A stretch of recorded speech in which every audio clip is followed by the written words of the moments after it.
variasi, kemudian ada box plot seperti itu ya. Nah, jadi kita akan memperdalam. Kemarin kan kita memperdalam sudah membahas tentang distribusi frekuensi ya, itu pertemuan kemarin. Dan ini kita lebih memperdalam lagi saja gitu.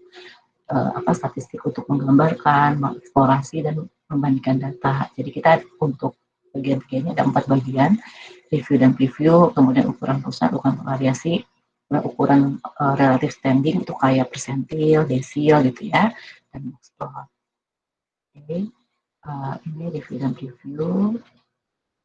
Jadi sebelumnya di pertemuan pertama atau chapter 1 kita sudah membahas tentang bagaimana membedakan antara populasi dan sampel, parameter dan statistik.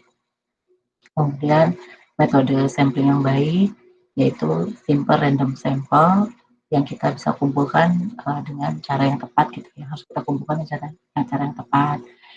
Kemudian untuk distribusi frekuensi, sebelumnya maaf nih, nggak apa-apa ya kita langsung kayak gini ya.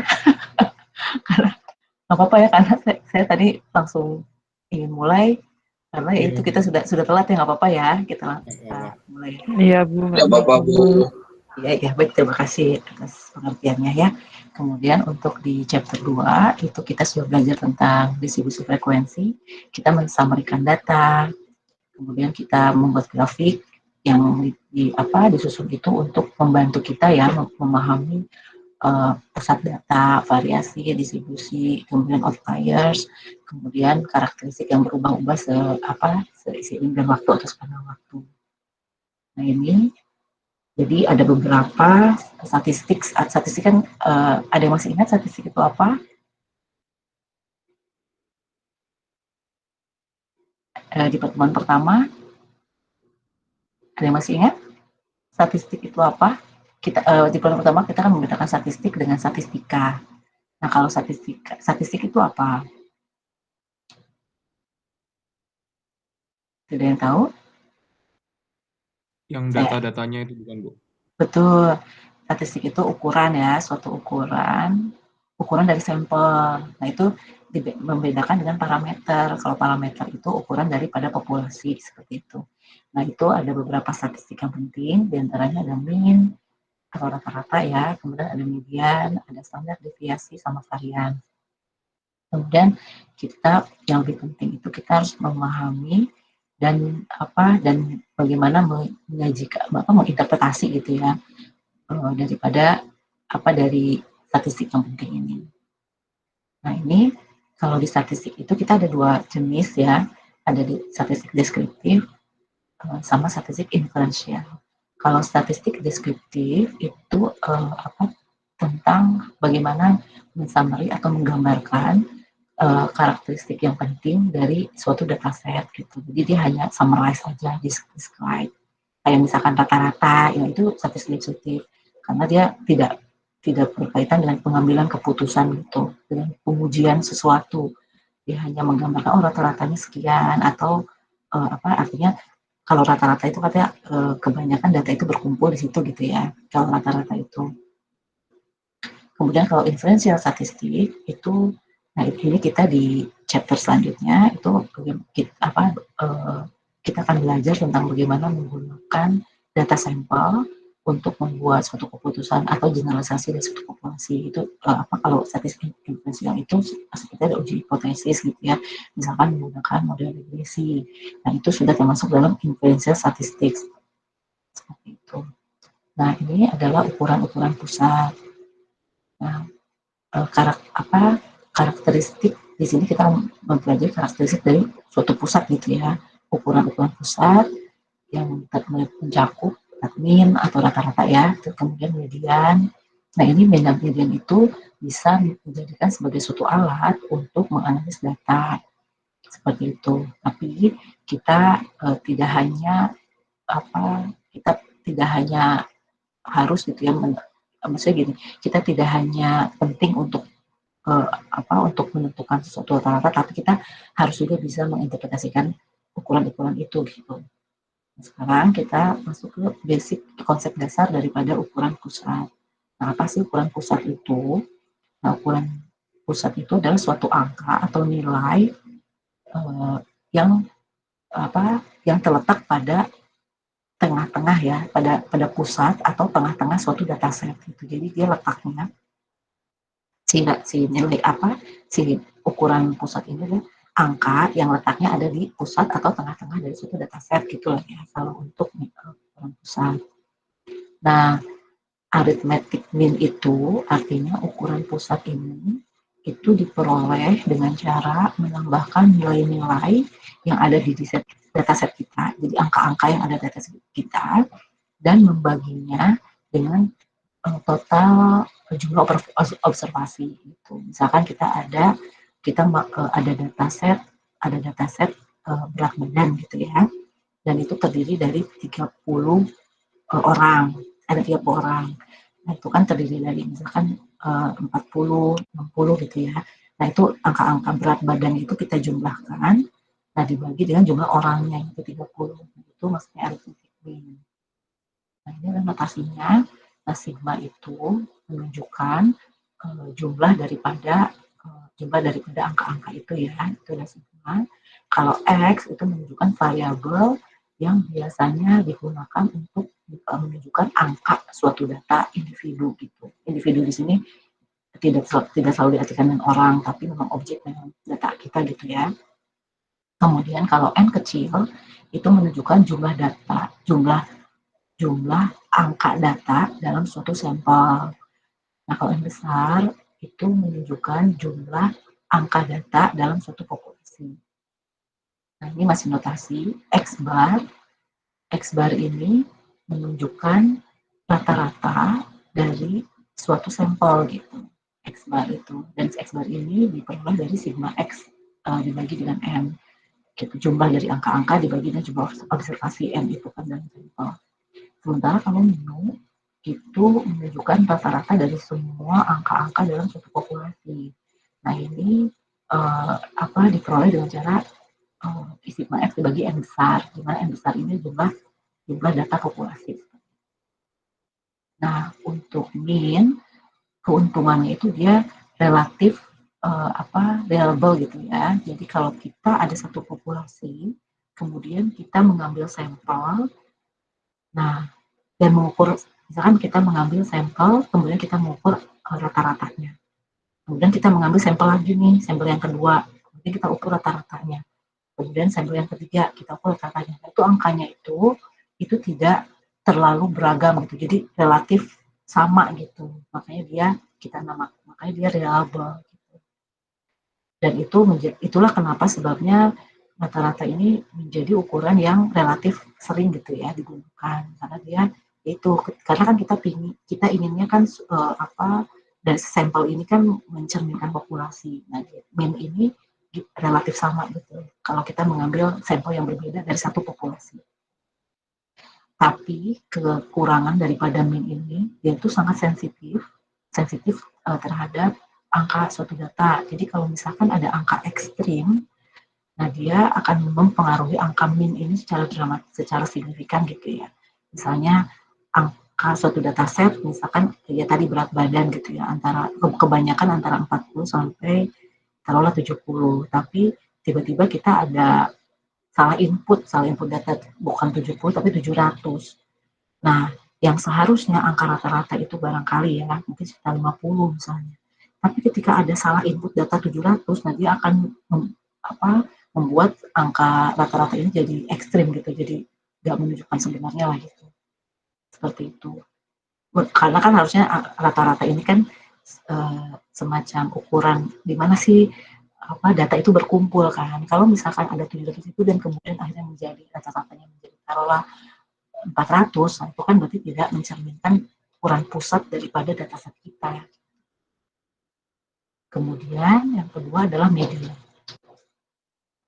Untuk median ini, pertama kita melakukan sort atau mengurutkan angka-angka dari dalam urutan tertentu, misalkan dari yang tertinggi sampai terendah gitu, atau terendah sampai tertinggi gitu. Nah, kalau misalnya jumlah data itu ganjil, maka mediannya itu adalah angka yang terletak persis di tengah-tengah dari list dari daftar dataset kita gitu ya, itu persis di tengah-tengah. Tapi kalau jumlah data kita genap, nah median itu bisa dihitung dengan cara dengan cara menghitung minnya atau rata-rata dari dua angka tengah-tengah gitu. Seperti ini contohnya langsung aja ya. Misalkan kita punya dataset 6 angka 540, 1110 gitu ya, sampai 110 yang di sini. Kemudian kita urutkan dulu dari yang terkecil sampai tertinggi gitu ya. Nah ini kan kita lihat datanya itu genap, ada 6 genap ya. Nah untuk menentukan median itu kita cari rata-rata antara dua nilai tengah-tengah ini. Nah tengah-tengahnya kan 0,73 dan 1,10. Nah kita cari rata-ratanya atau 0,73 tambah 1,10 bagi 2. Nah kita peroleh mediannya adalah 0,915. Nah kalau yang di contoh kedua itu kan ada 1, 2, 3, 4, 5, 6, 7. Nah ini kan jumlah datanya ganjil. Nah ini kan kita urutkan juga. Kemudian, nah median itu terletak di tepat tengah-tengah dari dataset kita, yaitu 0,73. Nah, selanjutnya itu kita ada modus, itu modus. Nah itu adalah suatu angka yang yang terjadi secara berulang dengan frekuensi yang terbesar gitu. Dia berulang dan berulangnya itu frekuensinya terbesar. Nah data itu, suatu dataset itu bisa memiliki lebih dari satu atau sama sekali nggak ada modus gitu ya. Nah kalau misalkan dia punya dua angka data gitu ya yang terjadinya tuh dengan frekuensi yang sama, terbesar dan sama gitu ya. Nah dia dinamakan bimodal. Tapi kalau misalnya dia lebih dari dua angka data gitu yang tertinggi frekuensinya, itu dinamakan multimodal, dan no mode itu kalau nggak ada data value yang berulang. Dan ini modus itu adalah ukuran pusat yang cenderung bisa digunakan untuk data nominal. Nah contohnya seperti ini. Nah kalau di yang contoh A, itu kita modusnya adalah 1,10 karena dia muncul 2 kali, sementara yang lainnya kan cuma sekali. Nah, makanya modusnya 1,10. Sementara kalau yang di B, itu bimodal karena 27 sama 55 itu muncul 3 kali. Dan itu mereka paling sering. Kalau 88 kan cuma 2 kali, sebenarnya cuma sekali. Makanya dia dinamakan bimodal karena memiliki dua angka yang muncul paling sering dengan frekuensi yang sama gitu ya. Nah kalau yang C itu dia nggak punya modus karena tidak ada angka yang berulang. Selanjutnya ada juga nih mid range. Mid range itu adalah angka tengah-tengah lah ya antara angka maksimum dan angka minimum di dataset. Nah mid range ini bisa dihitung melalui angka maksimum tambah angka maksimum tambah angka minimum bagi 2. Nah kita bisa dapetin mid range. Tapi mid range ini tuh sangat sensitif juga gitu terhadap angka-angka ekstrim karena dia hanya menggunakan angka minimum dan angka maksimum, jadi jarang digunakan karena dia sensitif lagi. Kemudian tapi dia itu sangat mudah untuk dihitung ya karena kan tinggal menentukan mana angka minimumnya, mana angka maksimumnya dan dibagi 2 gitu, tambahin bagi 2.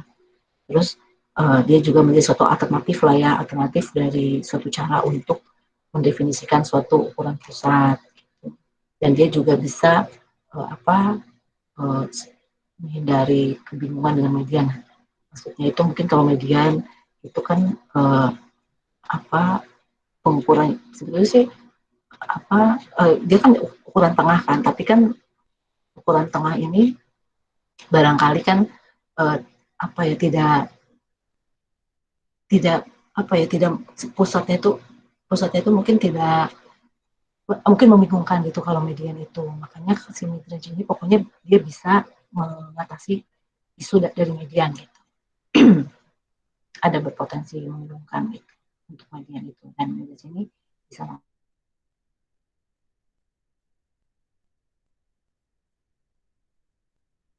ukuran pusat itu kita bisa misalkan menambahkan satu desimal gitu ya untuk angkanya. Misalnya kalau dataset kita satu desimal, berarti angka rata-ratanya kita jadikan dua desimal, menambahkan satu desimal. Kalau misalkan dataset kita punya 2 desimal, berarti angka dari ukuran pusat ini menjadi tiga desimal gitu. Nah, ini ini mengingatkan lagi saja ya bahwa kita misalkan kita sudah punya hasil ukuran pusat baik mean, median atau mid range gitu ya. Tapi kita juga perlu berpikir ya apakah hasilnya itu reasonable gitu. Ya seperti tadi kalau ada outlier kan dia bisa mempengaruhi angka rata-rata gitu. Nah itu kita perlu hati-hati aja sih, maksudnya berarti dalam hal ini kita perlu mengidentifikasi adanya angka ekstrim atau enggak atau outlier. Kemudian kita juga tetap perlu memikirkan tentang metode yang digunakan untuk mengumpulkan data sampel. Nah ini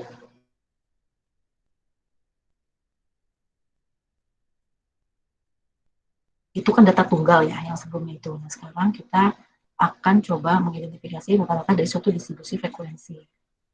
Gitu. Jadi kalau untuk pada distribusi frekuensi, angka sampelnya itu ya, angka-angkanya itu pada setiap kelas itu sama dengan midpoint kelas itu. Kalau misalkan di list itu kan berarti kita mengconsider semua angkanya ya. Misalkan ada 30 angka. Tapi kalau kelas itu, kalau kita ada distribusi frekuensi, X-nya itu atau angkanya itu, angkanya itu adalah midpoint-nya, gitu. Midpoint dari kelas itu.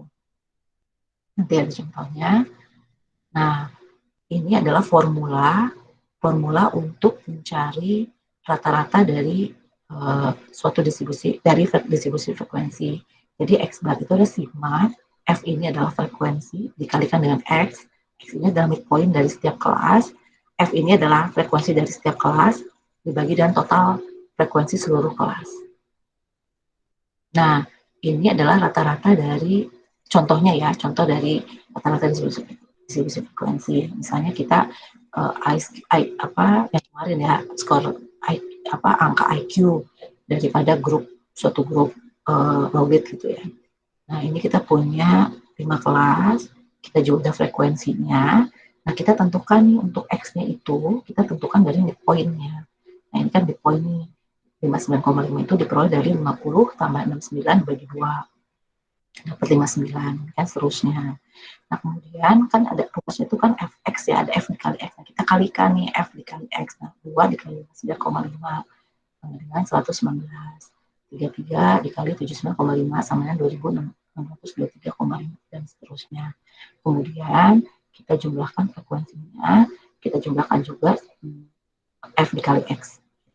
Dan kemudian untuk mencari x bar itu adalah sigma f dikali x per sigma f. Jadi 7.201 dibagi 78 sama dengan 92,3.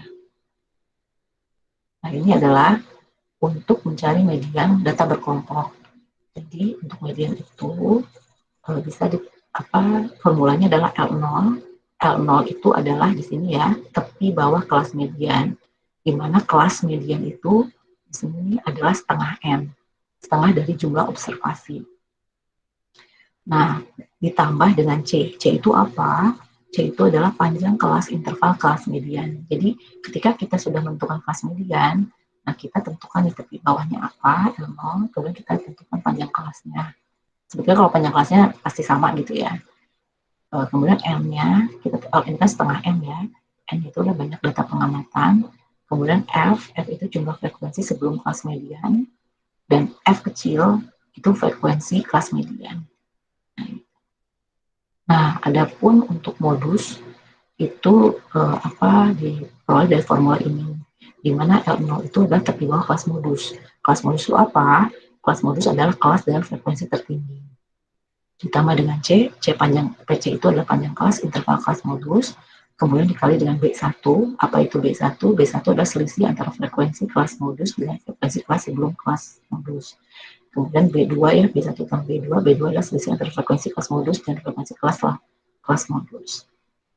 Nah, selanjutnya ada juga weighted means, jadi di mana angka data itu dibobotkan, dia punya bobot tertentu. Jadi untuk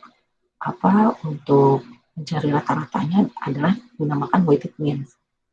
Sigma W itu adalah bobot, dikali dengan X itu angka dari observasi kita, dataset kita dibagi dengan jumlah bobot.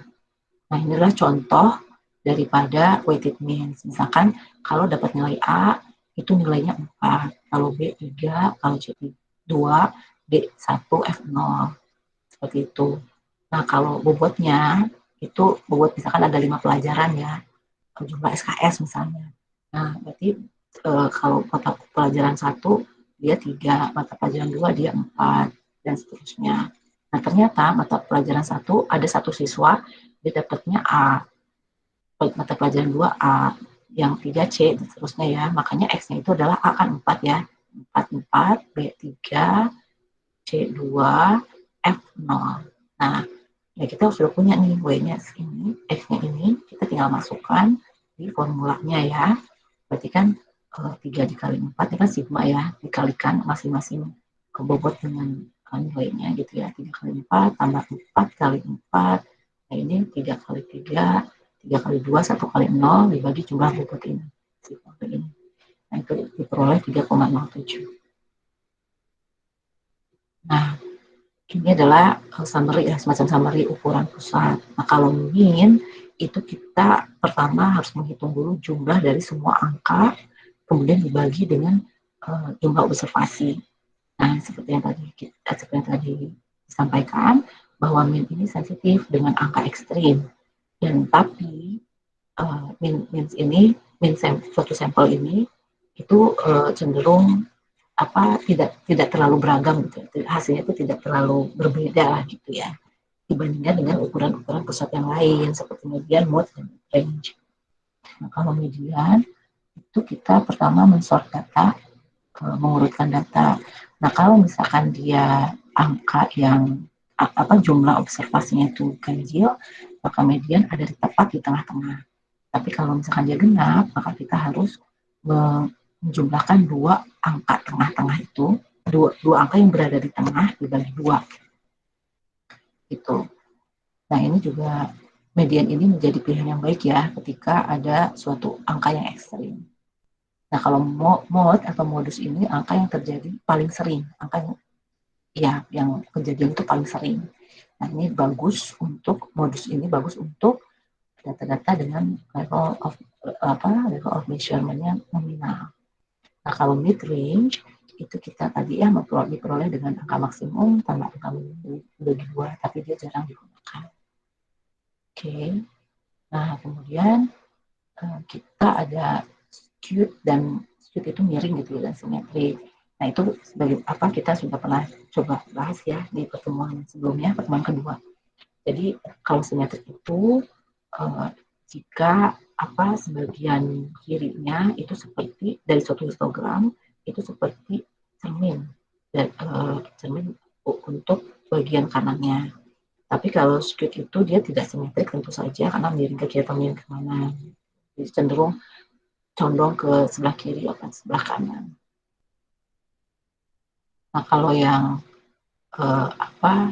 miring ke kiri, ini distribusinya ya, kita bicara distribusi data. Nah ini dinamakan negatif, miring secara negatif gitu ya. Nah itu ditentukan dari buntutnya. Jadi ketika buntut yang terpanjang itu adalah yang kiri gitu, nah sebelah kiri. Jadi kemiringan skewed to the left itu artinya dia memiliki buntut kiri yang lebih panjang lah gitu, di mana min dan mediannya itu ada di sebelah kiri daripada modus, artinya lebih kecil daripada modus. Jadi min dan median itu lebih kecil daripada modus, ada di sebelah kiri dari modus. Kalau skewed to the right itu dinamakan positively skewed ya, pokoknya dia miring secara positif itulah. Dia memiliki buntut sebelah kanan yang lebih panjang itu. Artinya di mana min dan median ini ada di sebelah kanan daripada modus, artinya min dan median itu lebih besar dibandingkan modusnya. Nah, tapi min dan median ini sebetulnya tidak bisa selalu digunakan ya untuk menentukan bentuk daripada distribusi. Nah ini skewness, nah ini kalau ini kan simetrik ya, di mana modus sama dengan min sama dengan median. Tapi ketika skewed to the left, nah ini kan skewed to the left nih, karena buntut sebelah kirinya ini kan lebih panjang ya. Nah itu kita lihat bahwa modusnya ini ada di sebelah kanan daripada min dan median, atau artinya kan ini modusnya lebih besar dibandingkan dengan angka min dan mediannya. Nah kalau skewed to the right ini positif gitu ya. Nah itu buntutnya itu sebelah kanan, makanya dia dinamakan skewed to sebelah kanan. Jadi kalau saya pribadi ya sering kali ketukar gitu, saya kira bentuk gunungnya ini gitu yang menentukan skewness gitu, apakah ke kiri atau ke kanan. Saya kira kalau dia kanan gitu kan karena ada di sebelah kanan gunungnya, tapi ternyata bukan itu. Yang menentukan kiri atau kanan itu adalah panjang daripada buntutnya gitu, bukan daripada gunungnya ini. Jadi pada bagian ini kita sudah mendiskusikan jenis-jenis ukuran pusat ya, ada min, median, sama modus. Kemudian kita juga mempelajari min daripada distribusi frekuensi, kemudian weighted mean, kemudian ukuran-ukuran terbaik dari ukuran terbaik pusat gitu ya, sama skewness distribusi data gitu. Sampai sini ada pertanyaan? Kalau ada, Izin bertanya Bu. Ya. Kalau misalnya waktu nyari modus itu yang frekuensinya sama, yang frekuensinya banyak itu ada 2 nilai gimana Bu? Kenapa? Maaf. Oh, untuk yang ini ya. Modus. Untuk yang data berkelompok ya. Iya Bu. Oh, maaf, kalau modus yang data tunggal kan jelas dia akan bimodal ya. Oh iya. Ya, kalau untuk data tunggal. Tapi kalau untuk data berkelompok, kalau misalnya ada dua kelas yang sama ya frekuensinya. Nah, ini barangkali nanti saya cari dulu ya. Kalau untuk data tunggal kan kita sudah jelas tadi ya. Nah, ini. Nah, ini ya kalau data tunggal kan kalau ada dua angka yang sama, nih ini kan ada dua angka yang sama maka dia bimodal ya. Tapi kalau untuk data berkelompok, nah ini kan kita kan di sini kan kita akan menentukan kelas modus ya, kelas dengan frekuensi tertinggi. Kalau misalkan ada dua kelas dengan frekuensi tertinggi itu ada dua, nah itu barangkali saya harus cari tahu lebih lanjut dulu ya. Nanti saya akan sampaikan kemudian ya. Baik Bu. Terima kasih Bu. Ya. Ada lagi? Coba saya catat.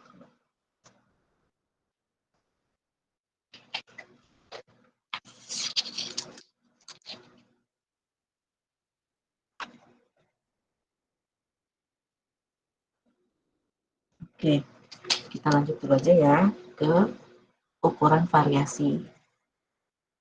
Nah, di sini kita akan mendiskusikan karakteristik dari variasi, khususnya ukuran variasi itu seperti standar deviasi untuk analisis data gitu ya, menganalisis data.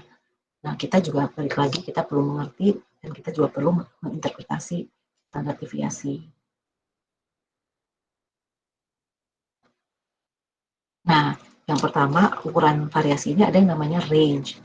Nah, range dari suatu dataset adalah perbedaan antara data maksimum, angka data maksimum dan angka data minimum. Sesederhana itu gitu. Jadi untuk mengukur range itu kita tinggal lakukan pengurangan angka maksimum dengan angka minimum. Nah, tapi ini juga sensitif terhadap angka ekstrim. Jadi nggak bermanfaat ukuran-ukuran variasi yang lain.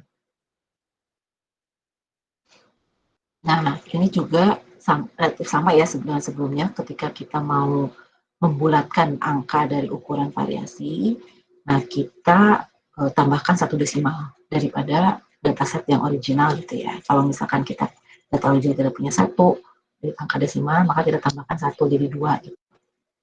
Seperti itu. Nah, apa sih itu standar deviasi itu? Itu kan dinotasikan dengan S.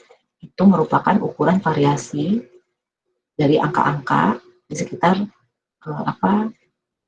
dari rata-ratanya gitu. Jadi dia seberapa bervariasi dari ukuran variasi suatu angka dari rata-ratanya gitu.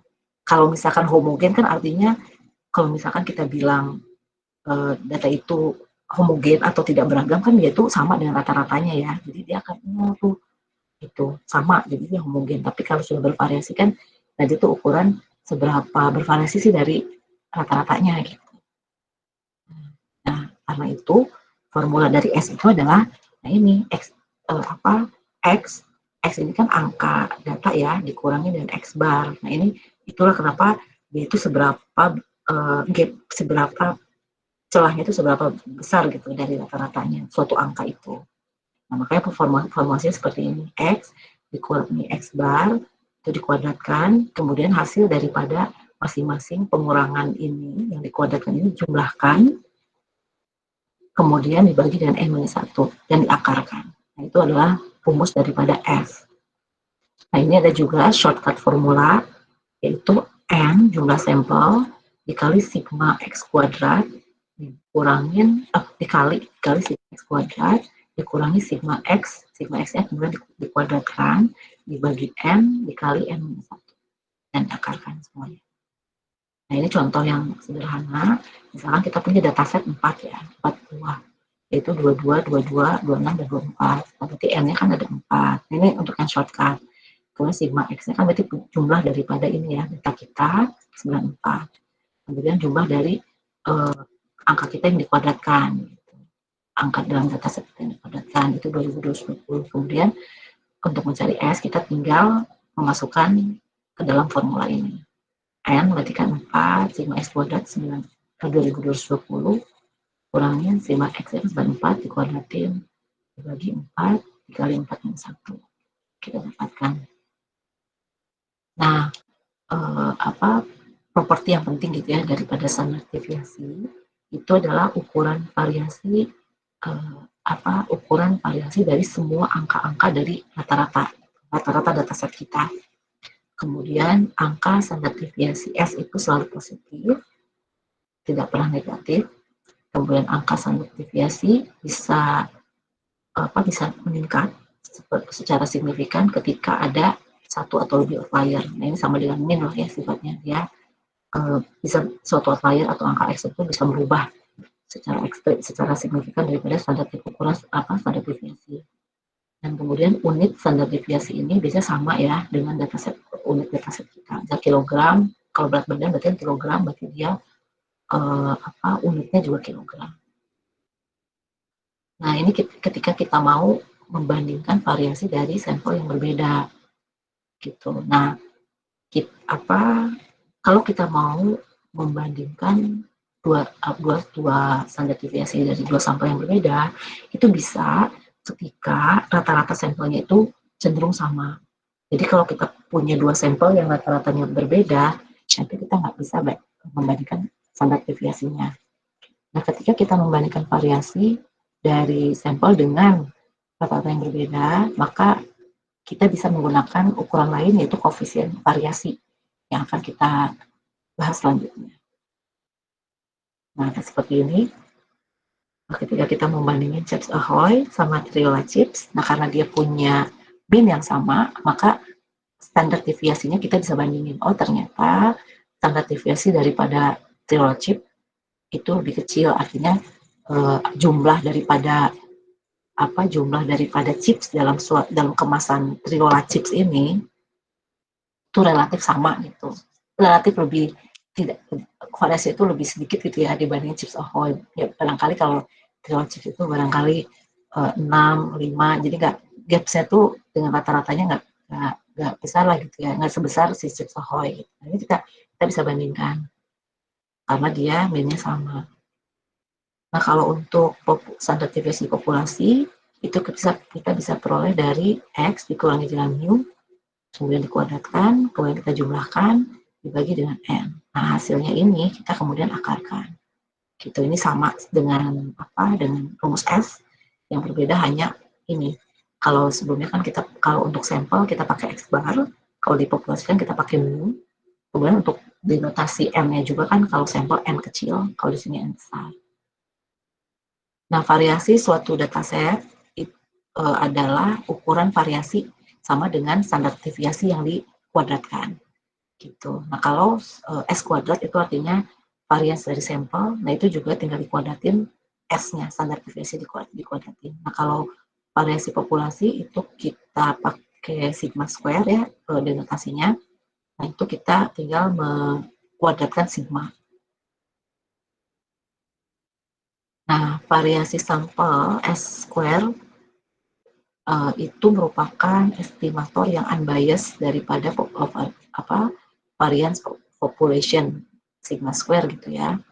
Jadi S-square itu varian sampel itu cenderung untuk bisa mengestimate atau memperkirakan sigma square-nya itu dengan tepat gitu ya, tidak overestimate atau underestimate. Makanya dia dinamakan unbiased. Nah, ini adalah notasi daripada variance. Nah, kalau S itu sample standard deviation, S square itu sample variance, sigma itu population standard deviation, sigma square population variance. Nah, kita lanjut aja dulu ya. Atau mau ada pertanyaan dulu sebelum kita lanjutkan? Izin bertanya, Bu. Ya. Itu sebenarnya saya masih bingung fungsinya standar deviasi terus buat apa ya, Bu? Mengukur keragaman. Nah, mengukur keragaman ini nantinya mengukur keragaman data sih sebetulnya, dan ini penting nanti. Memang sih kalau sekarang belum terlalu terbayang ya kegunaan, misalkan pada tahap ini tuh memang kegunaan daripada varians itu memang belum terlalu terbayang, tapi sebetulnya dia itu akan mempengaruhi ketika kita melakukan pengujian hipotesis gitu, karena kan ketika kita uji hipotesis itu kan pakai Z, misalkan kita pakai Z gitu ya, dan itu dibagi dengan sigma. Nah, kalau misalnya variasinya besar, itu akan ada kecenderungan gitu loh, akan ada kecenderungan kesimpulan kita itu salah gitu.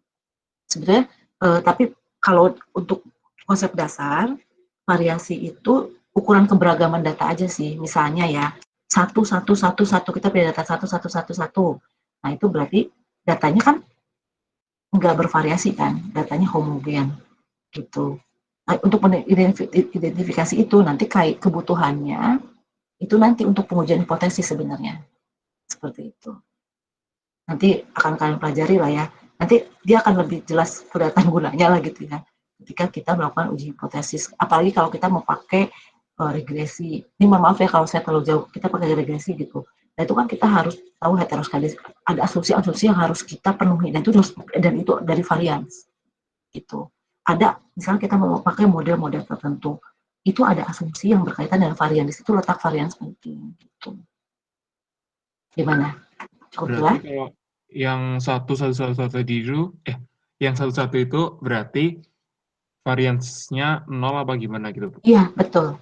Variansnya 0, karena kan kalau kita punya data satu semua, itu Iya, rata-ratanya berapa? 1. Rata-ratanya 1 kan? Kalau kita kurangkan semua angka dengan 1, sama dengan berapa? Kan kita kan punya angka semua 1. Iya, Rata-ratanya 1. Nah, itu 1 dikurang 1 berapa? 0. 0. Iya, jadi variansnya 0 artinya dia nggak punya celah dengan rata-ratanya. Gitu. Oh, Ya, iya. seperti itu. Makasih, Kalau Bu. misalkan, itu udah jelas ya? Iya, Bu. Baik. Ada lagi? Izin bertanya, Bu. Boleh. Bu, untuk pengukuran standar deviasi itu kan berarti kan pakai akar ya, Bu ya. Terus Betul. misalnya nih, S-nya sama dengan akar dari 9. Nah, 9 ini kan bisa positif, bisa negatif. Dalam artinya, Betul. dia kan bisa 3 kali 3 sama min 3 kali min 3 itu gimana ya, Bu ya? Ya, nah karena standar deviasi itu selalu lebih dari 0, makanya angka 9 itu tidak mungkin itu kan secara matematis ya. Secara matematis memang plus minus 3. Tapi kalau untuk standar deviasi, itu harus selalu lebih dari 0.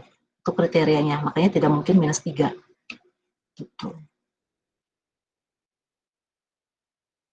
Baik, Bu. Terima kasih. Iya. Kalau matematis memang betul plus minus 3, tapi untuk standar deviasi kita harus selalu ambil angka yang positif. Oke, ada lagi? Izin Bu mau tanya. Ya.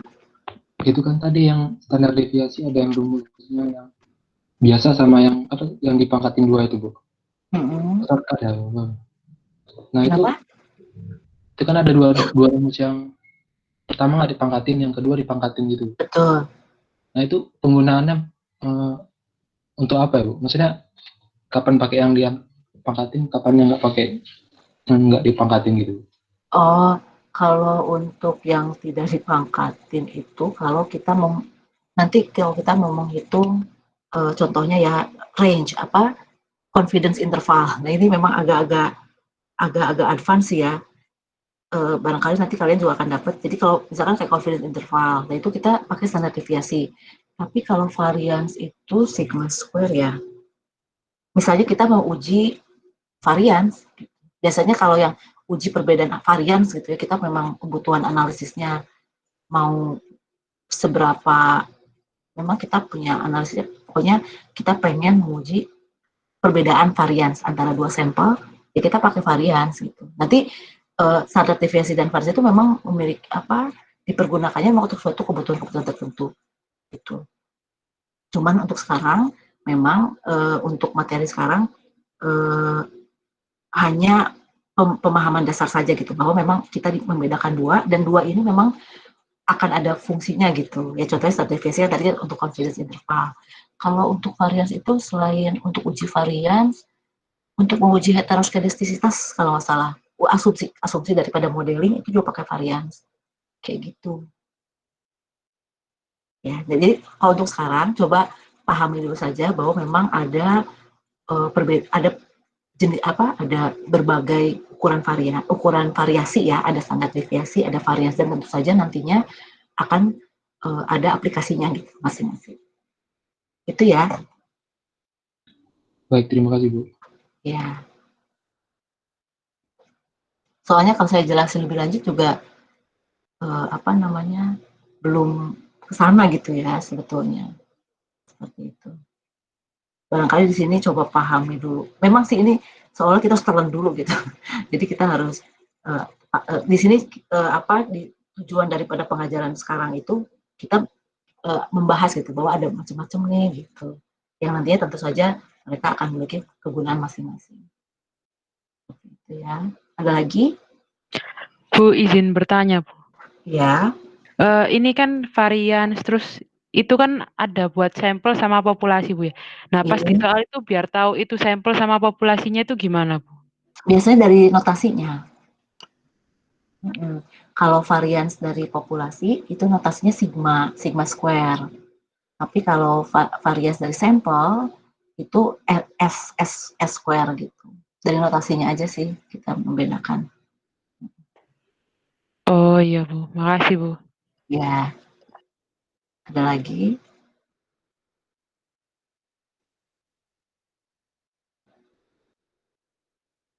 Oke, kita lanjut dulu ya.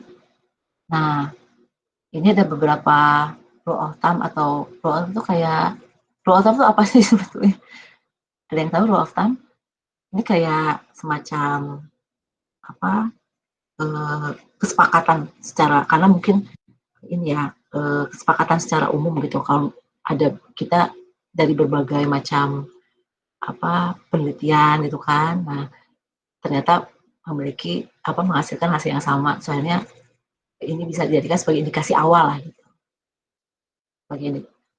Nah, jadi rule of thumb ini ditentukan itu ya berdasarkan prinsip-prinsip dari sekumpulan dataset gitu, bahwa sebagian besar dari dataset itu, nah misalnya 90% gitu ya, angka-angka sampel itu terletak di antara dua standar deviasi daripada rata-rata. Nah ini kita mulai menggunakan standar deviasi di sini. Jadi kalau kita punya sampel itu biasanya kalau berdasarkan berbagai macam dataset itu biasanya terletak di antara dua standar deviasi dari mean-nya. Gitu. Nah itu seperti apa? Nah ini. Jadi angka-angka yang kita anggap normal gitu ya, ya ini nggak ekstrim gitu. Nah itu bisa kita peroleh dari estimasi atau perkiraan kasar dari angka minimum dan angka maksimum angka-angka sampel gitu ya. Nah itu seperti ini. Jadi kalau angka minimum yang normal dari suatu dataset, nah ini formulanya gitu. Nah berapa sih angka maksimum yang normal? Nah ini gitu. Nah ini itu adalah rata-rata dari dataset kita dikurangin untuk yang minimum ya 2 dikali standar deviasi. Nah ini salah satu penggunaan standar deviasi untuk kita memprediksi outlier salah satunya. Jadi angka itu normal, minimum angka itu dianggap normal kalau dia minimumnya segini gitu. Yaitu rata-rata dikurangin 2 kali standar deviasi. Kalau ada angka yang lebih kecil daripada ini, itu kita bisa pertimbangkan atau kita bisa curigai lah gitu ya. Jangan-jangan ini outlier gitu. Atau angka ekstrim. Nah kalau maksimum yang kita anggap normal itu adalah rata-rata ditambah 2 dikali standar deviasi. Nah ini berdasarkan praktek-praktek dari yang sudah ada lah. Nah kalau misalkan dia terletak lebih kecil dibandingkan minimum ini atau lebih besar dibanding maksimum ini, nah kita bisa curiga dia sebagai outlier angka itu. Gitu. Nah ini salah satu kegunaan standar deviasi bisa dari sini gitu untuk menentukan outlier. Gitu. Nah lanjut ya. Nah ini sih ini secara kasar aja sih, secara kasar untuk mengukur standar error ya, itu range dibagi dengan 4, di mana range itu adalah maximum value dikurangi minimum value, gitu, bisa secara kasar. Nah, properties daripada standar deviasi itu mengukur variasi tentu saja di antara angka-angka data gitu ya. Nah, kalau angka-angka itu gapnya kecil gitu ya, gapnya kecil atau berdekatan gitu angka-angkanya, maka dia tentu saja mempunyai standar deviasi yang kecil. Seperti tadi, contohnya yang 111 itu kan 0 kan, karena dia sama gitu, makanya standar deviasi juga kecil. Nah kalau misalkan angkanya itu, gapnya itu semakin besar antara data-data itu, maka standar deviasi itu semakin besar. Dan dia juga memiliki unit yang sama dengan data original. Nah, apa sih properti daripada standar deviasi? Nah, yaitu yang tadi itu ya, ketika pada untuk banyak sekali dataset gitu ya, nah value itu unusual atau ekstrim kalau dia itu berbeda dari rata-ratanya lebih daripada 2 kali standar error gitu. Nah kita bisa membandingkan standar deviasi dari 2 dataset hanya ketika mereka menggunakan skala yang sama dan unit yang sama, dan mereka memiliki rata-rata yang relatif sama. Nah ini untuk ada empirical, aturan-aturan secara empiris gitu ya, bahwa ketika dataset itu memiliki distribusi normal yang memiliki bentuk seperti lonceng kemarin itu ya, itu distribusi normal. Nah ini beberapa propertinya seperti ini. Jadi 68% semua angka-angka itu terletak di antara 1 kali standar error daripada mean-nya. Nah kalau 95% angka-angka itu terletak di antara 2 kali standar error daripada mean-nya. Nah 99,7% dari seluruh angka itu terletak antara di dalam 3 kali standar error dalam mean. Itu seperti ini. Nah jadi ketika 68%, 30 itu terletak ada satu standar deviasi ya, X bar minus S, X bar plus S. Nah itu ada 68% angka-angka yang terletak di antara range ini gitu, 1 kali standar deviasi, di mana X barnya kan tengah-tengah ini. Nah kalau yang 2 kali standar deviasi itu ada 95. Nah ini kan X bar minus 2S sama X bar plus 2S. Nah itu ada secara empiris gitu ya, ada 90% angka-angka itu terletak dalam 2 kali standar error.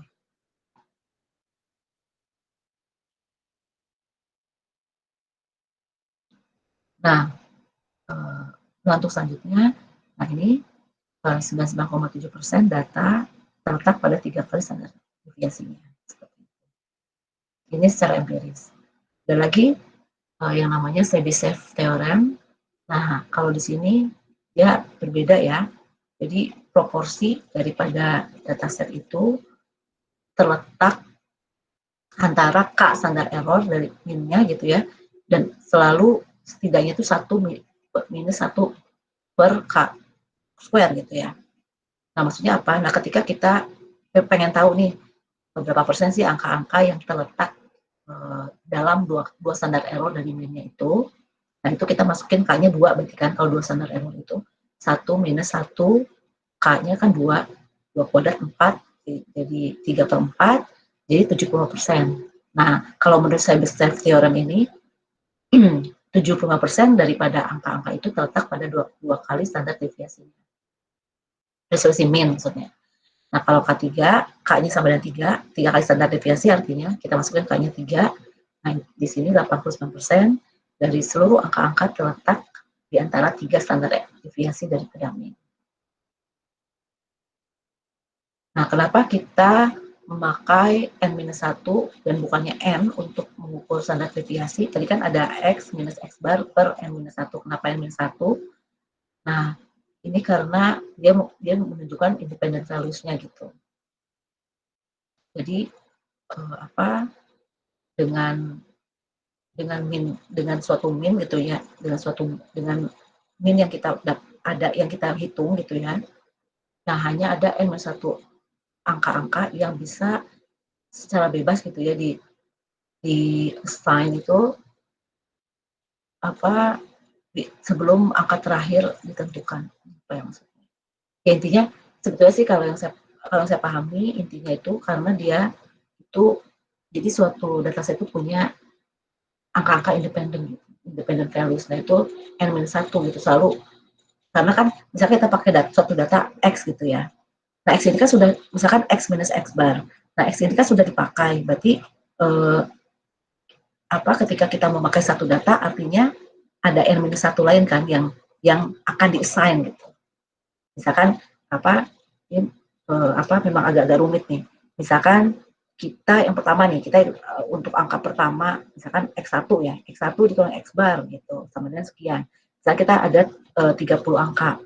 Nah, berarti kan selain X1 itu ada 29 kan angka yang bisa di-assign gitu. Yang bebas untuk selanjutnya di-assign. Nah, itu konsepnya itu. Nah, tapi yang konsep kedua ini karena ketika kita membagi dengan N-1, itu dia bisa menghasilkan hasil yang lebih baik dibandingkan kalau kita membaginya dengan N. Sehingga si S square ini itu bisa mengestimasi sigma square atau varians populasi itu dengan lebih tepat. Dimana kalau kita membagi dengan N, itu kecenderungannya S square itu underestimate gitu. Nah, ini sih menurut saya sih ini yang lebih penting ya alasannya. Nah, ini yang selanjutnya adalah koefisien variasi. Ini adalah merupakan merupakan suatu ukuran variasi yang bisa digunakan ya tadi kan untuk membandingkan suatu variasi daripada sampel yang berbeda ketika rata-ratanya berbeda gitu kan. Nah, itu makanya karena berbeda rata-ratanya misalnya, makanya koefisien variasi itu memasukkan rata-rata gitu dalam formulasinya. Jadi dia itu bisa dihitung dengan melalui standar deviasi dibagi dengan X bar atau rata-rata dari 100%. Nah, kalau untuk populasi berarti sigma dibagi dengan mu dikali 100%. Nah, pada bagian ini kita sudah membahas tentang range, kemudian standar deviasi daripada sampel dan populasi, terus varian sampel dan populasi, kemudian rule of thumb tadi ya, kemudian empirical principle yang tadi, yang tentang kecenderungan data itu yang normal gitu ya, ada di antara min plus minus 2 kali standar error-nya gitu. Kemudian Seibert theorem sama koefisien variasi. Iya, ada pertanyaan? Sebelum saya lanjutkan. Bu, apa? Ya. Rule of thumb, terus empirical rule, terus apalagi tadi Bu, Seibert theorem gitu loh Bu. Itu buat maksudnya buat kesepakatan gitu Bu maksudnya Bu. Maksudnya buat kita sebenarnya sih lebih ke identifikasi ada data outlier apa enggak. Kan tadi kan outlier itu kan bisa bisa mempengaruhi rata-rata gitu kan. Gitu. Dia lebih ke Iya lebih ke, sorry, pertanyaannya lebih kesepakatan. Iya, dia itu lebih kesepakatan karena berdasarkan hasil penghitungan dataset yang sekian banyak itu, nah ternyata angka-angka normal itu ya sekian gitu, yang rule of thumb itu ada di range sekian gitu. Jadi ini sebagai perkiraan awal kita aja sih, dan ini bisa digunakan juga untuk kita mengidentifikasi outlier gitu. Ada angka-angka ekstrim nggak sih? Nah biasanya kalau normal itu dia di antara itu, walaupun outlier nanti juga bisa ada uji sendiri gitu. Ini cuma sebagai gambaran awal, tools awal aja sih, seperti itu. Oh, berarti kalau yang Chebyshev teorem itu misalnya ketemunya yang 75% itu Bu ya. Berarti maksudnya 75% dari data itu beragam gitu tak Bu? 75% dari data itu ada di antara nilai itu. Nilai itu sebentar ya. Kalau ini kan contohnya, nah jadi 75% data itu terletak di antara min plus minus 2 kali standar error gitu. Misalnya minnya, misalnya kita punya data dengan min, ketika kita mencari min misalkan 30, standar errornya itu misalkan 4. Nah jadi kita cari minimumnya itu tadi berapa? 30 minus 4 dikali 2 misalnya, kan 2 kali standar error, berarti 30 minus 8 sama dengan 22 misalnya ya. Terus kalau maksimumnya berarti 30 plus 4 kali 2 berarti 38. Nah ini kan tadi minimumnya berapa? 22, maksimumnya 38. Nah ini tuh artinya kalau yang pakai Chebyshev theorem itu, nah 75% dari angka-angka kita itu terletak di antara 22 sama 38 gitu. Lebih besar dari 22, lebih kecil daripada 38. Itu artinya. Bisa 23, bisa 24, 25 sampai 38. Ada misalkan M-nya itu ada 50. Berarti jangan 50, 100 lah. 100. Kalau 75% dari 100 kan berarti ada 75 angka gitu ya. Nah, 75 angka itu terletak di antara 22 sampai 38 gitu. Jelas nggak? Oh ya Bu, jelas Bu. Makasih Jelas? Bu. Oh ya. Syukur kalau jelas. Saya takut ya. Saya ngejelasin yang jelibet gitu ya. Oke, ada lagi?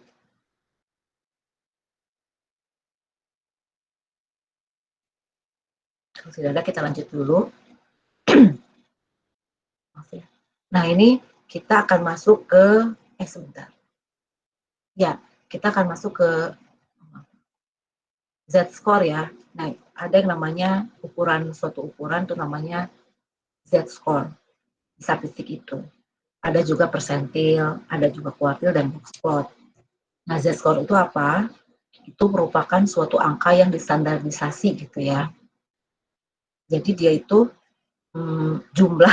jumlah daripada standar deviasi dari suatu angka X yang berada di atas atau di bawah rata-rata. Ini memang membingungkan ya. Coba nih. Nah, Z itu, nah dari sini kan. Jadi Z itu adalah jumlah standar deviasi dari suatu angka daripada rata-ratanya. Jadi misalkan Z-score-nya 2. Berarti 2 kali standar error. Jadi X itu misalkan X itu berada di bawah atau di atas daripada min sebesar 2 kali standar error. Mungkin agak membingungkan ya. Jadi barangkali dipahami dulu aja ya, Z itu adalah begini nih, cara standarisasinya. Itu dengan cara X dikurangi X bar, kalau rata-rata dibagi dengan S. Kalau untuk populasi, X dikurangi dengan mu, dibagi dengan sigma. Ini hanya denotasi saja yang berbeda. Dan itu kita membulatkan Z itu ke dalam 2 desimal gitu ya. Nah, gimana nih? Nah, ini nih menginterpretasikannya. Nah, tadi kan seperti yang kita sudah bahas ya, bahwa angka-angka yang normal itu biasanya di antara 2 kali standar error dari min-nya gitu. Nah, kalau sudah kurang dari min 2 atau lebih dari 2 itu sudah tidak wajar gitu ya.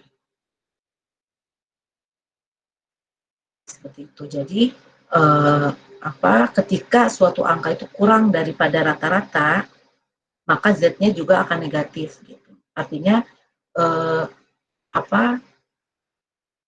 kalau misalnya Z-score negatif itu artinya 2 kali standar error, misalkan -2 gitu ya. Z-score itu bisa nih -2. Itu artinya 2 kali angka yang kita punya itu berada di atas berada di bawah rata-ratanya sebesar 2 kali standar error gitu. Gitu ya. Ini untuk membingungkan. Seperti itu. Nah, kalau untuk yang angka-angka yang yang normal gitu ya, nah Z-score itu tadi ya antara -2 atau kurang dari 2. Lebih dari -2 atau kurang dari 2 gitu.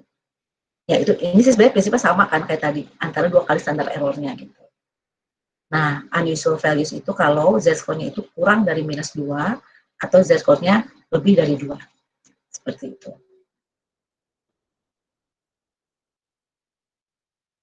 Nah, untuk persentil itu adalah ukuran suatu lokasi. Jadi ada 99 persentil yang dinotasikan dengan P1, P2 sampai P99. Kemudian yang kita itu membagi dataset itu ke dalam 100 grup, di mana setiap grupnya itu sekitar 1% dari angka-angka yang kita punya, dari jumlah angka yang kita punya. Nah, gimana cara mencari persentil? Itu adalah dengan persentil dari value dari angka X gitu ya, dari suatu angka X, jumlah angka yang kurang dari X dibagi dengan total jumlah angkanya dikali 100. Oke, nanti kita bisnis lagi ya. Nah, gimana cara kita mengkonversi persentil ke K gitu ya, untuk kita mengidentifikasi angkanya berapa gitu. Nah, ini pertama kita tentukan dulu L-nya itu adalah lokasi atau posisi daripada angkanya. Ini L, itu diperoleh dengan K, di mana K itu adalah persentil yang dimau gitu ya. Misalkan 10, 20, 30, nah itu bagi 100 dikali dengan total jumlah observasi. Nah, jadi kalau kita punya data tunggal, pertama kita mengurutkan data dari terendah sampai tertinggi, kemudian kita menghitung L atau lokasinya, itu K dibagi 100 dikali N, di mana N adalah jumlah angka, dan K itu persentil dalam pertanyaan. Nah, kalau si L-nya ini angka yang genap gitu ya, nah itu kita harus menjumlahkan angka yang ke L tadi, ditambahkan dengan angka selanjutnya, dibagi 2. Tapi kalau misalnya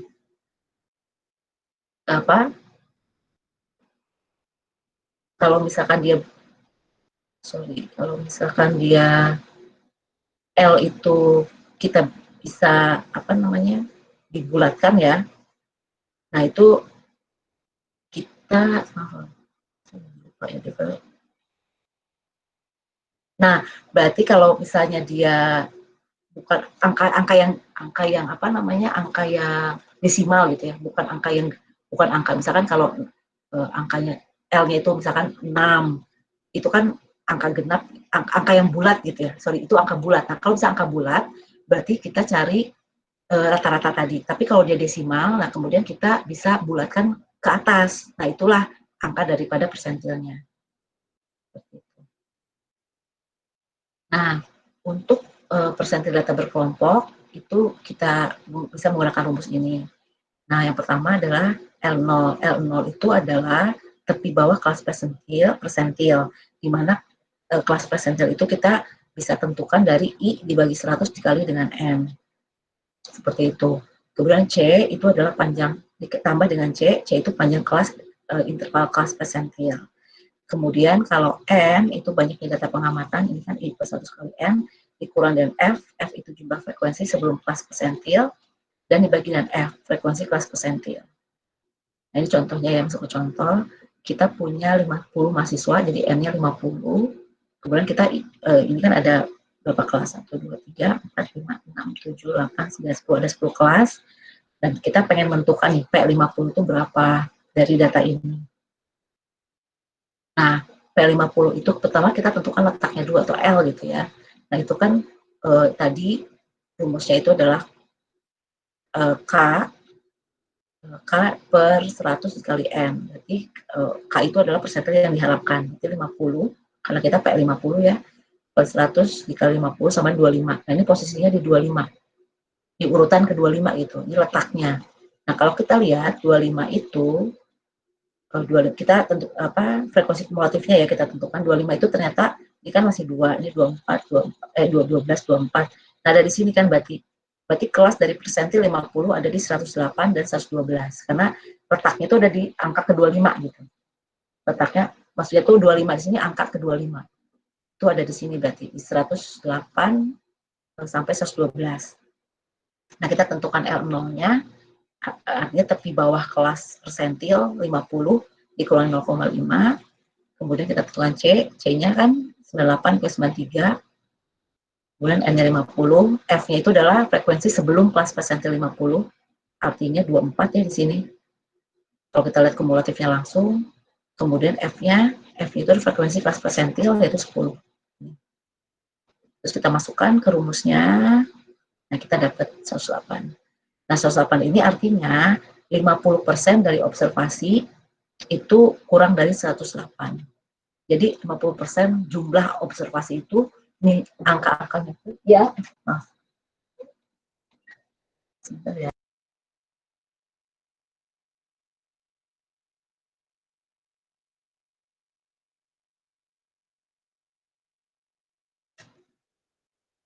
Ya, kita lanjutin. Nah, itu seperti itu ya. Nah, kalau kuartil ini juga prinsipnya sama lah dengan persentil, cuma dia kan membagi 20% ya, kalau kuartil ini. Nah, kalau kuartil pertama, itu artinya memisahkan antara 25% angka-angka yang diurutkan gitu ya, angka-angka terendah, 20% angka terendah dari 70% angka tertinggi gitu. Angka-angka tertingginya, lebih tingginya maksudnya, bukan tertinggi, lebih tingginya.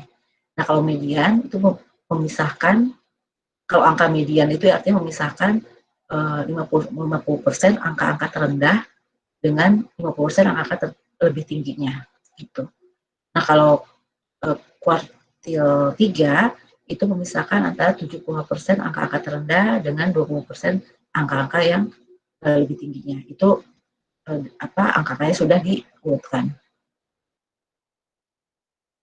Nah, jadi angka Q1, Q2 kita itu jadi membagi angka-angka yang sudah di-ranking gitu ya ke dalam, ini dengan catatan sudah di-ranking nih, maksudnya sudah diurutkan gitu angka-angkanya ke dalam 4 bagian yang sama gitu. Jadi 20%, ini artinya 20% angka terendah. Nah, kalau Q2 itu berarti 50% angka terendah, ini 50% angka lebih tingginya gitu. Kalau Q3 berarti kan 75% ya, 70% yang angka terendahnya, yang lebih rendah daripada Q3, sorry, dan 20% lebih tinggi daripada Q3, maksudnya gitu. Nah, untuk kuartil data berkelompok, itu relatif, ini sih mirip dengan dengan persentil tadi, cuman penentuan letaknya itu adalah dengan cara I dibagi 4 gitu. Kalau tadi kan dibagi 100 ya, kalau nggak salah. Ya, ini dibagi 100 kan, kalau ini I dibagi 4 dikali dengan N. Nah, ini juga sama, kita carikan L0-nya, L0 itu tepi bawah kelas kuartil yang ditentukan dari I per 4 dibagi N. Seperti itu, C panjang kelas interval, N banyak data pengamatan, F jumlah frekuensi sebelum kelas kuartil, F kecil frekuensi kelas kuartil. Nah, ini adalah contohnya. Sama ya, kita ingin tahu kuartil 1 ya. Nah, letaknya dulu kita tentukan letak kuartil 1 itu berapa. Nah, tadi kan I itu di sini kalau Q1 berarti 1. I sama 1 kita masukkan, I 1 per 4 dikali dengan N. Itu 12,5. Nah, kita cari nih, berarti angka Q1 itu letaknya ada di urutan ke 12,5. Gitu. Nah, 12,5 itu berarti ini kan 2, ini 12. Berarti dia masih belum mencakup 12,5. Artinya ada di sini, di kelas 103 sampai 107. Nah, kelasnya itu. Nah, itu kita menentukan L0-nya, itu dengan cara batas bawahnya kurangin 0,5, C-nya kita tentukan, N-nya kita tentukan, F itu artinya frekuensi sebelum kelas kuartil 1. Kuartil 1 kan tadi ini, berarti frekuensi sebelumnya adalah yang frekuensi kumulatif sebelumnya adalah 12. Seperti itu, dan F kecil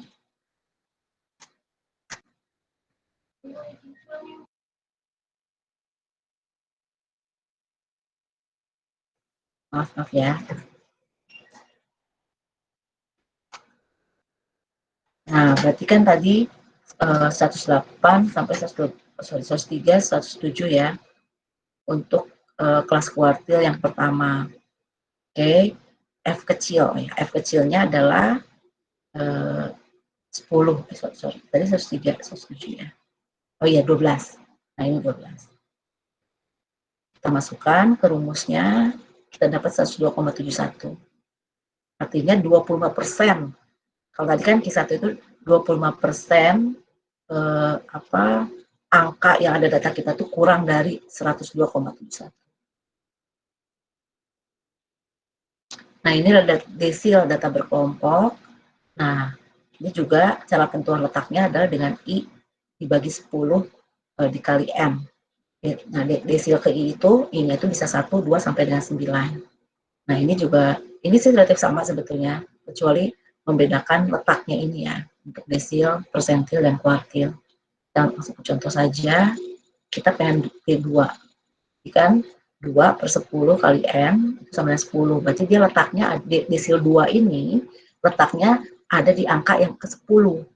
Nah, angka yang ke-10 itu di mana? Berarti di sini nih, ini kan 2, berarti kan urutannya 1, 2 gitu kan, belum. Sementara kita maunya desil 2 itu ada di angka 10, berarti masuk ada di sini nih, di 98 sampai 102. Seperti itu. Nah, untuk L0-nya kita tentukan lagi seperti tadi.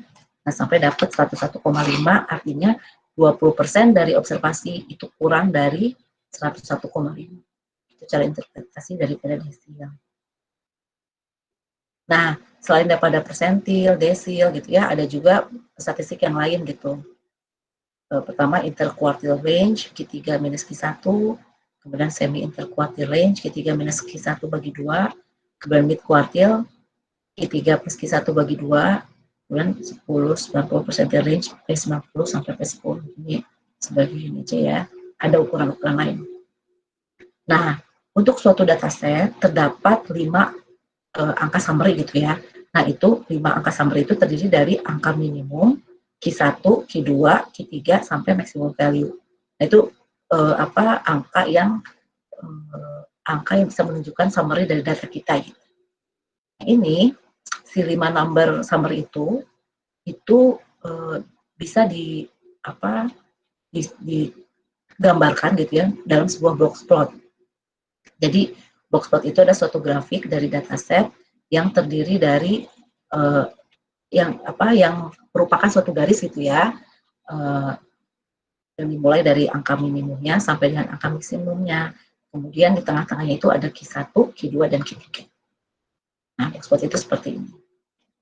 Gitu. Jadi dia ada garis gitu kan yang dimulai dari angka minimumnya berapa, Q1 berapa, Q2 berapa, Q3 berapa sampai dengan maksimumnya. Nah, kalau untuk normal distribution, nah itu tengah-tengah gitu. Jadi Q1 jadi proporsional lah gitu ya. Nah, ini kan antara sisi kiri dan sisi kanannya. Kalau normal, tapi kalau yang skewed, yang miring distribusinya, berarti dia lebih miring ke kiri apa ke kanan. Seperti itu. Jadi box plot juga bisa membantu kita untuk mengidentifikasi distribusi data kita. Nah, outliers ya, dan modified box plot. Nah, outlier itu adalah angka yang terletak sangat jauh daripada angka-angka kebanyakan gitu ya. Itu outliers, ya, ekstrim lah, angka-angka ekstrim. Nah, outlier ini tadi ya bisa mempengaruhi angka rata-rata, angka standar deviasi, kemudian juga bisa mempengaruhi histogram, sehingga bisa mempengaruhi histogram tentu saja kan. Jadi ketika dia mempengaruhi rata-rata standar deviasi, ya dia juga akhirnya bisa mempengaruhi distribusinya gitu, outlier ini. tidak menunjukkan yang sesungguhnya. Nah, untuk menunjukkan outlier gitu ya, kita bisa bikin suatu box plot yang modified. Kalau sebenarnya kan original ya cuma ada 5 angka, tapi kalau kita mau include gitu ya suatu outliers dalam suatu box plot, maka kita bisa menyusunnya dalam suatu box plot yang dimodifikasi lah gitu, dimana suatu angka itu dianggap sebagai outlier kalau dia lebih besar di atas Q3 sebesar 1,5 kali IQR. IQR itu adalah Q3 dikurangi Q1 ya tadi. Nah ini Q3 kali 1 kalau di box plot itu. Kemudian di bawah Q1 dengan jumlah itu lebih dari 1,5 dikali IQR-nya. Nah kalau yang sebelumnya kan dinamakan box plot yang biasa gitu ya kalau yang tadi. Nah kalau sudah menyajikan outlier itu kita namakan box plot yang modified. Nah biasanya di modified box plot ini itu ada beberapa spesifikasi, misalkan kita pakai simbol gitu kan. Nah si solid horizontal line itu yang solid itu hanya sampai minimum datanya saja gitu, tapi tidak sampai ke outlier. Itu pula sampai jadi si garisnya itu hanya mencakup minimum dan maksimum saja, tapi tidak mencakup outlier. Nah, jadi kan seperti ini. Jadi outliernya itu disajikan dengan dot. Gitu. Oke. Jadi pada bagian ini kita sudah membahas tentang z-score, terus z-score dan angka-angka yang tidak normal gitu ya, yang ekstrim lah gitu. Kemudian ada persentil, ada kuartil. Kemudian kita juga mengkonversikan persentil ke angkanya gitu kan dengan modifikasi lokasinya kayak gitu. Kemudian ada statistik yang lain, ada 5 number summary, terus ada box plot dan modified box plot sama efek dari outlier. Oke, sampai sini ada pertanyaan? Ibu izin bertanya. Ya. Tadi kan z-score itu bisa tahu itu normal atau enggak normalnya patokannya 2 sama -2 ya Bu? Patokannya lonceng juga. Oh bukan maksudnya, yang itu maksudnya kalau kita sorry saya lihatin dulu ya z-score.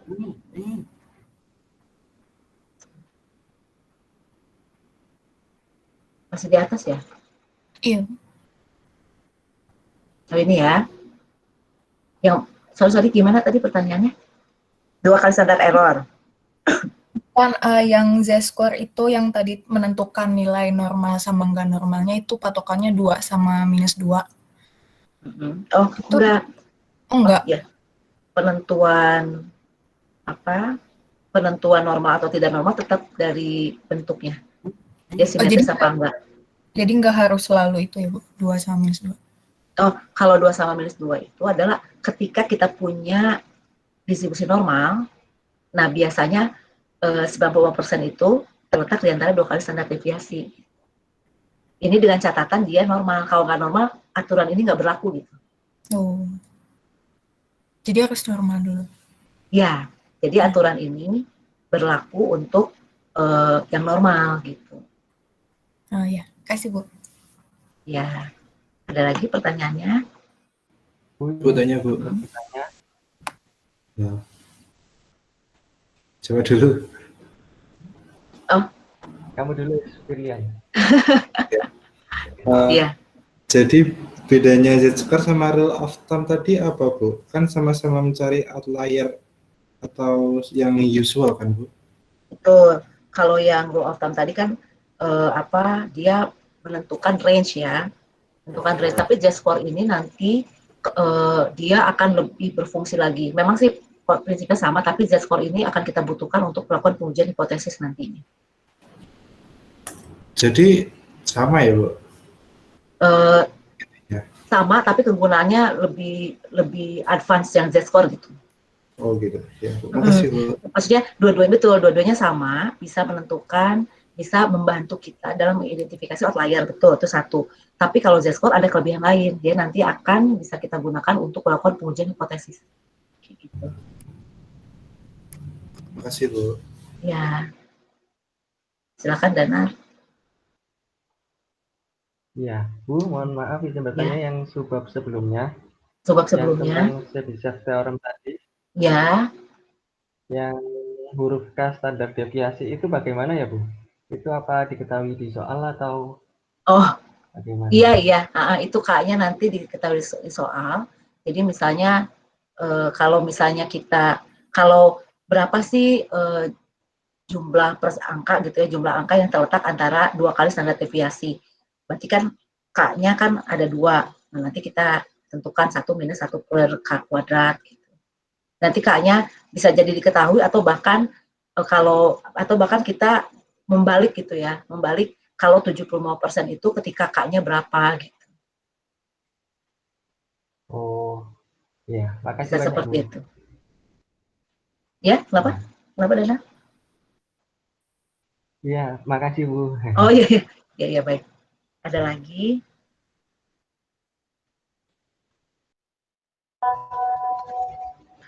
Bu, saya ingin bertanya. Ya. Kan yang persentil range tadi, kan kalau range kan minimum kurang minimum, Bu. Tapi kenapa itu 90 kurang 10, Bu? Kan persentil tadi ada 99. Iya.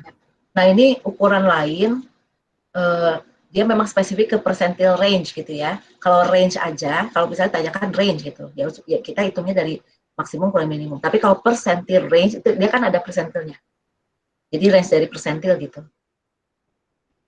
Oh, jadi emang kalau untuk persentil dia nggak pakai yang 99 ya, Bu? Pakai 90 kurang 10. Iya. Oke. Kasih, Bu. Sama. Ada lagi? Silahkan.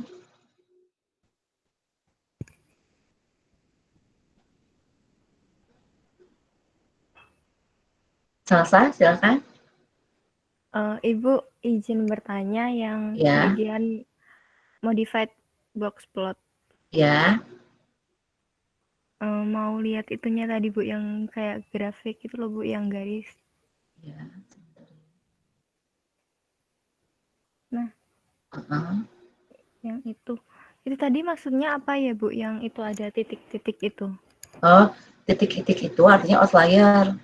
Outlier itu ketika, kalau ini kan maksimum ya, ada di lebih besar daripada maksimum, artinya dia nah ini aturannya itu, dia ketika, tadi yang 1,5 kali IQR itu, nah dia itu menjadi outlier, data kita itu menjadi outlier ketika dia di atas Q3.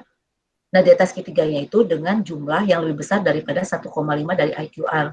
Nah, IQR itu sendiri kita bisa peroleh dari Q3 dikurangi Q1 gitu. Misalkan Q3 IQR-nya misalnya ya, misalkan Q3 kita misalkan 50 lah gitu. Nah, kita hitung misalkan Q3 kita 50, Q1 kita misalkan 10 gitu ya misalnya. Berarti kan kita hitung IQR-nya berarti kan 50 dikurangi 10 sama dengan 40. Nah, berarti 1,5 dikali 40 itu kan sama dengan 60 ya? Iya. Ya, berarti 60. Nah, dia itu berarti akan dia itu ekstrim kalau lebih dari di atas Q3 dengan jumlahnya itu lebih besar daripada 60. Itu. Jadi kalau misalkan ada misalkan Q3-nya 50. Misalnya berarti kan 50 tambah 60 ya, 110 berarti. Nah, kalau dia lebih dari 110, maka dia dianggap outlier gitu.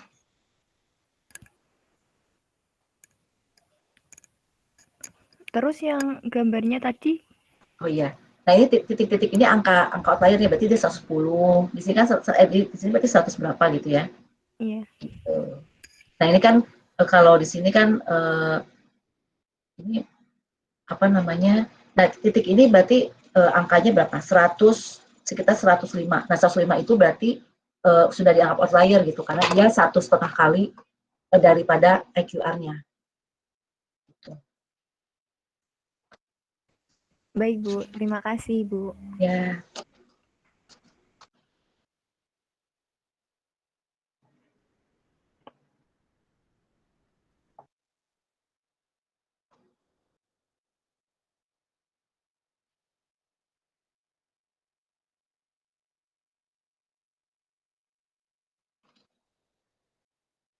Ya, ada yang bertanya lagi?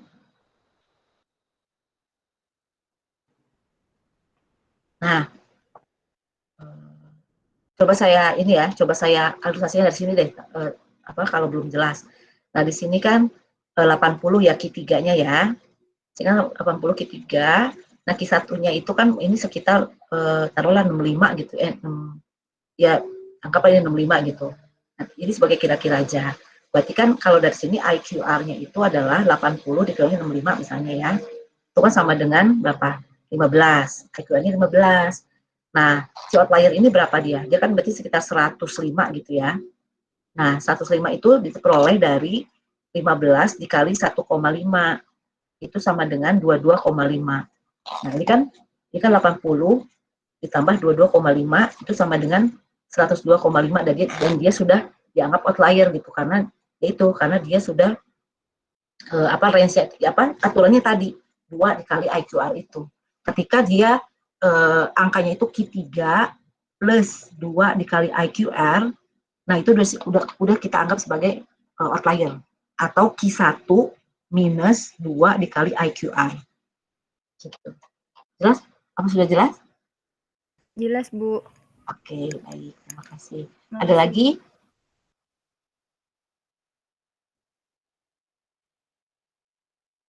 Oke. Kalau nggak ada, kita latihan soal aja ya. Saya kirimin soal.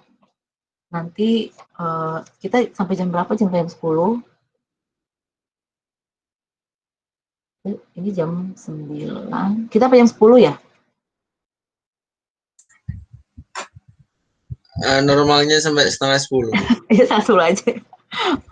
Baik. Jadi atau gini, latihan soal dulu aja. Latihan soal 15 menit gitu ya. Terus kita coba bahas 15 menit gitu aja ya. Tapi 15 menit cukup nggak ya? Atau gimana kalau misalkan latihan soal terus kita bahas di WA untuk jawabannya? Boleh, Bu. Setuju kayak gitu ya? Atau pilihan yang pertama, 15 menit. Mungkin kita coba dulu 15 menit, Bu. Nanti kalau nggak selesai. Oke, nanti berarti saya kirimkan itunya ya. Soal contoh latihan soalnya ya. Iya, Bu. Oke, kalau gitu sesi ini kita hentikan dulu. Nanti saya kirimin soalnya, terus nanti kita ketemu lagi jam 9:15 gitu ya. Iya, Bu. Iya, Bu. Ya, makasih ya. Ini boleh live atau ini cuma 15 menit, boleh live atau boleh stay di sini gitu ya. Kasih, saya kirimin. Ya, Bu. Makasih, Bu. Ya, Bu.